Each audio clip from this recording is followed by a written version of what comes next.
शायद अगली लाइन से समझा सकूं। प्रिंसिपल्स कुछ बताता हूं, 3 प्रिंसिपल, 3 सिद्धांत साथ लेके जाइएगा। Number 1, I'm not saying everybody who believed that I'll become a champion, but without believing, you cannot become a champion. मैं नहीं कह रहा कि बिलीव करने से आप चैंपियन हो जाएंगे, लेकिन नहीं करने से आप चैंपियन नहीं होने वाला, ये 100% गारंटी है। Principle number 2, very important.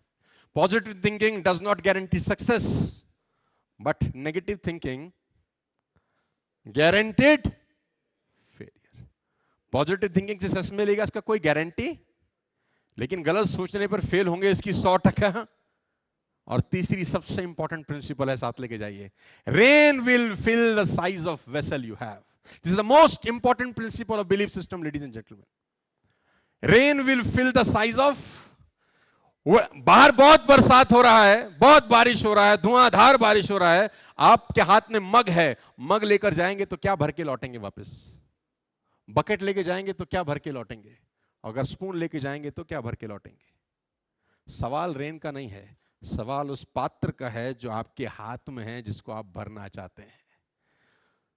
तो ये थॉट प्रोसेस है कि आपको चाहिए क्या इस जिंदगी में। और मेरा ये कहना है कि जिंदगी देती नहीं है, हमेशा लौटाती है। वो उसी अनुपात में रिवर्ट करती है जो आपने उसको कभी ना कभी। Rain will fill the size of vessel you have, ladies and gentlemen. बात समझ में आ रहा है तो बोलो हाँ, are you with me? Believe system से होता क्या है? मुझसे सारे पूछते हैं कि बिलीव हो गया आपको, हमको विश्वास हो गया कि विल रूल द वर्ल्ड, हमको विश्वास हो गया बिकम एन आईएएस ऑफिसर और अ डॉक्टर और इंजीनियर और अ चार्टर्ड अकाउंटेंट और to build a company of 1000 crore 2000 crore rupees.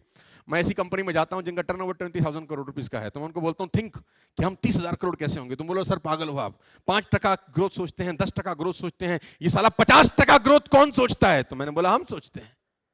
बोला ये कैसे पॉसिबल है? मैं उस आदमी से सीखा हूं जिसका नाम है एलन मस्क, दुनिया का सबसे रईस आदमी है, राइट, 1 नंबर का बदमाश है।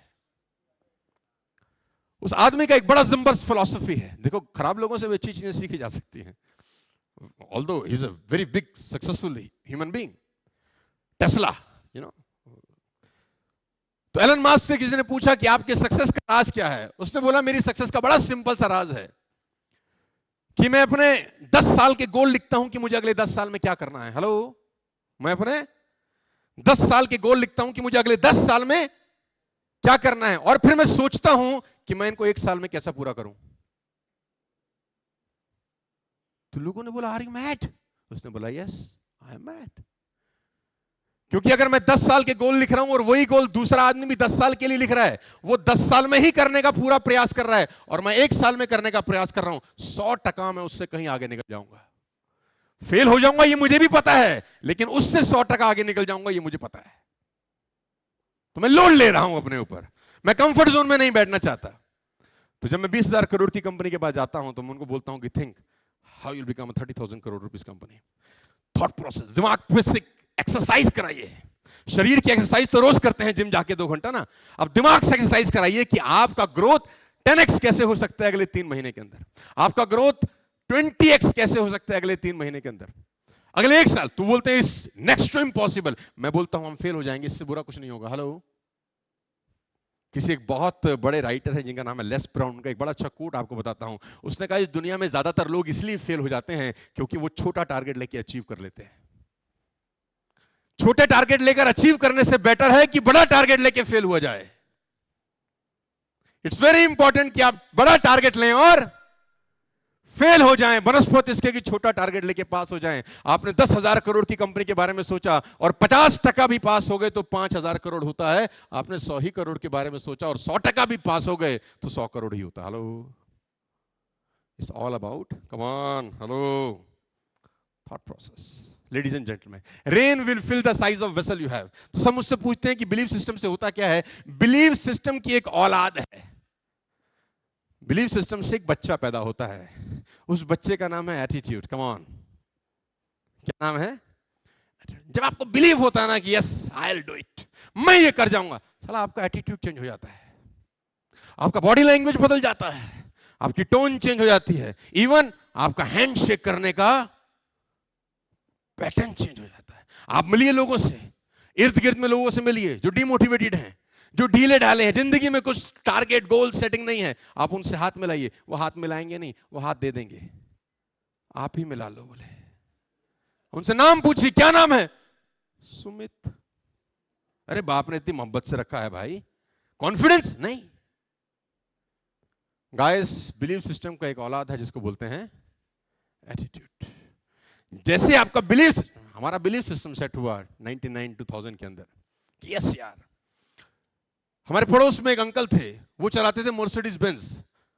तो अपने को ये लगता था कि जब ये अंकल जी मर्सिडीज चला सकते हैं तो हम भी कम ऑन चला सकते। तो मेरे पापा ने बोला ये बहुत बड़े इंडस्ट्रियलिस्ट हैं, इनके पास बहुत पैसे हैं।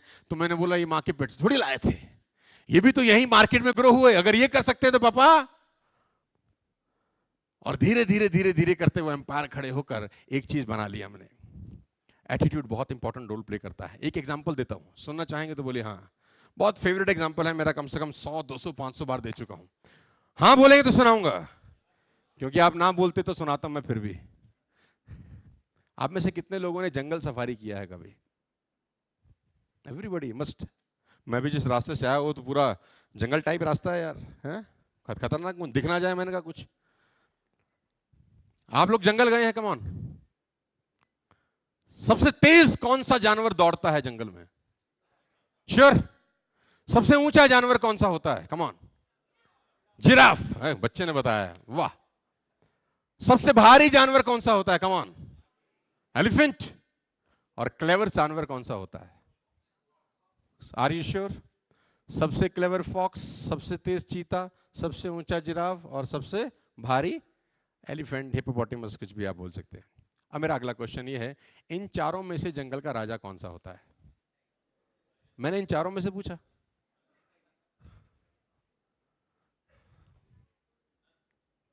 यानी राजा होने के लिए कोई क्वालिटी लगती ही नहीं है ना। If you want to become a king of the kingdom, you don't need any. इसीलिए मैं कहता हूं कि स्कूल में 90% बातें जो पढ़ाई जाती हैं वो जिंदगी में काम नहीं आती, और जिंदगी में जो 90% बातें काम आती हैं वो स्कूल में पढ़ाई नहीं जाती। क्या चीज चाहिए होता है जानते हैं? एटीट्यूड। तो शेर से किसी ने पूछा कि महाराज, जंगल के राजे आप क्यों हैं? ना तो आप सबसे फुर्तीला हैं, ना सबसे ऊंचे, ना सबसे भारी, ना सबसे क्लेवर, ऐसा कोई क्वालिटी आपके अंदर तो देखने में एक बड़ी बिल्ली है बस। इफ यू सीक इजीली तो आपको लगेगा एक बड़ी बिल्ली है, दैट्स इट। लेकिन साला सबकी फाड़ रखी है आपने। बोले हाँ क्यों है आप जंगल का राजा? उसने बोला कान लाओ तो बताता हूं, शो मी योर ईयर। तो कान लेके आया। उसने बोला मैं जंगल का राजा इसलिए हूं क्योंकि मुझे लगता है कि मैं जंगल का राजा हूं, because I believe I am the king of the. अच्छा आप अंदाजा लगाइए, देखिए कुदरत कितना कुछ सिखाती है। आप सोचिए, आंख बंद करके सोचिए, साला हाथी डरता है शेर से। हाथी का साइज देखो आप, हाथी की ताकत तो देखो। अगर हाथी अपना पैर शेर पे रख दे, ये उठ पाएंगे बाबूजी? सोचिए आप एक मिनट के लिए, क्या उठ पाएगा? अगर वो अपनी सूंड में लपेट के फेंके तो महाराज 20 फीट दूर जाके गिरेंगे, if I am not wrong. Hello. बावजूद इसके शेर रूल कर रहा है। एलिफेंट ने लॉयन को देखा, जंगल में क्रॉसिंग हुई, और लॉयन ने एलिफेंट को देखा, आंखों ही आंखों में इशारा हो गया, बैठे बैठे जीने का सहारा हो गया। दोनों ने देखा एक दूसरे को। तो जैसे एलिफेंट ने लॉयन को देखा, एलिफेंट के दिमाग में एक थॉट आया, पूछे क्या? ईटर, ये साला मुझे अब खाएगा। डिफेंसिव मोड में चला गया। और लॉयन ने जैसे एलिफेंट को देखा, इसके दिमाग में भी एक थॉट आया, छोटी बिल्ली है देखो, लंच, आज निपटा देंगे अपन। आप कल्पना करिए उसके थॉट प्रोसेस के बारे में। वो इतना सा जानवर, वो इतना बड़ा जानवर, वो इतना बड़ा जानवर डिफेंसिव मोड पे जा रहा है, वो इतना छोटा सा जानवर अटैकिंग मोड पे जा रहा है, just because of the attitude ladies and gentleman, just because of the belief system कि मैं जीत सकता हूं, मैं राजा हूं, ये राजा वाजा। It's all about the thought process. Are you getting me? Come on, are you getting me? Say loud and clear. बात समझ में आ रही है तो बोलिए हाँ। तो सारा का सारा खेल किस चीज का है जानते हैं? बिलीफ सिस्टम का। बिलीफ सिस्टम की एक औलाद है, उसका नाम है एटीट्यूड।